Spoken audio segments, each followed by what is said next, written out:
Hi friends, welcome back to మన ఇంటి వంటలు. ఫిష్ కర్రీకి కావాల్సిన మసాలా ఇప్పుడు మనం ప్రిపేర్ చేసుకుందాం.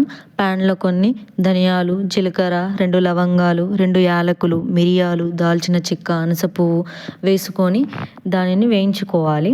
సో గ్రైండ్ చేసుకొని ఒక బౌల్లో ఇలా చూపించిన విధంగా పక్కన పెట్టుకోండి. 2 ఆనియన్స్, 2 టమాటోస్, 2 గ్రీన్ చిల్లీస్ కూడా కట్ చేసుకొని పక్కన ఇలా చూపించిన విధంగా పక్కన పెట్టుకోండి.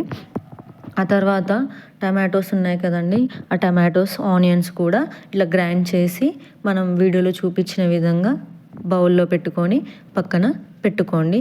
కాస్త చింతపండును కూడా నానబెట్టుకోండి. తర్వాత ముక్కలను తీసుకొని అందులో అల్లం, కారం, పసుపు, ఉప్పు, ఒక లెమన్, ధనియాల పౌడర్, కాస్త మనం గ్రైండ్ చేసుకున్న మసాలాను కూడా వేసుకొని మంచిగా మిక్స్ చేయండి. ఆ ముక్కలకు పట్టించే విధంగా ఉప్పు, కారం కూడా మంచిగా పట్టించే విధంగా ముక్కలను కలపండి. అలా చేస్తే కర్రీ చాలా బాగా టేస్టీగా కూడా ఉంటుందండి. ఆ మంచిగా ముక్కలను తింటుంటే కూడా చాలా టేస్ట్గా అనిపిస్తుంది. ఇట్లా 10 మినిట్స్ మనం ఇట్లా చేసి మ్యాగ్నేట్ చేసుకొని పక్కన పెట్టుకుందాం. తర్వాత స్టవ్ వెలిగించి దాని మీద ఒక కడాయి పెట్టుకుందాం. ఆ తర్వాత దాంట్లో ఒక 3 టేబుల్ స్పూన్ ఆయిల్ వేసుకొని ఆయిల్ కూడా వేడెక్కాక అందులో మసాలా ఐటమ్స్ వేసుకుందాం. ఈ మసాలా ఐటమ్స్ వల్ల కర్రీ కూడా చాలా టేస్టీగా మంచి స్మెల్ వస్తుందండి. కాస్త మన ఆనియన్స్, 2 గ్రీన్ చిల్లీస్ కూడా వేసుకొని వీడియోలో చూపించిన విధంగా మంచిగా బాగా కలుపుకోండి. కలుపుకున్నాక ఆ తర్వాత కొంచెం మనం మ్యాగ్నేట్ చేసుకున్నాం కదా ఒక 10 మినిట్స్, ఆ ముక్కలను కూడా ఇలా మంచిగా వేసుకోండి. ఇలా మ్యాగ్నేట్ వల్ల చూడండి ముక్కలు కూడా చాలా బాగా ఉన్నాయి.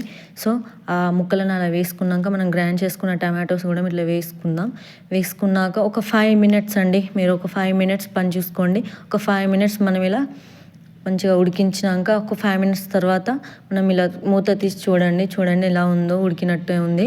సో మనం ఇలా వీడియోలో చూపించిన విధంగా చేయితోనే ఇలా కలపండి.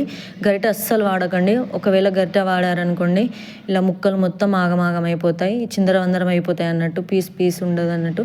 ఇట్లా ఉండాలంటే మీకు ఏ పీస్కి ఆ పీస్ ఉండాలంటే మీరు నేను చూపించిన విధంగా చేయండి. ఆ తర్వాత కాస్త చింతపండు ఉంది కదా, ఆ నానబెట్టిన చింతపండు కూడా వేసుకొని ఇప్పుడు వీడియోలో చూపించిన విధంగా కూడా చేసేసుకోండి. చూడండి ఫ్రెండ్స్, మనం ఉడకాలి. బాగా ఉడికినాక ఎలా ఉడకాలంటే ఉడికిన ఆయిల్ కూడా మనకు సపరేట్ అయిపోవాలి. ఆ కూరకున్న ఆయిల్ సపరేట్ అయిపోతే మనకు ఉడికినట్టు విధానం.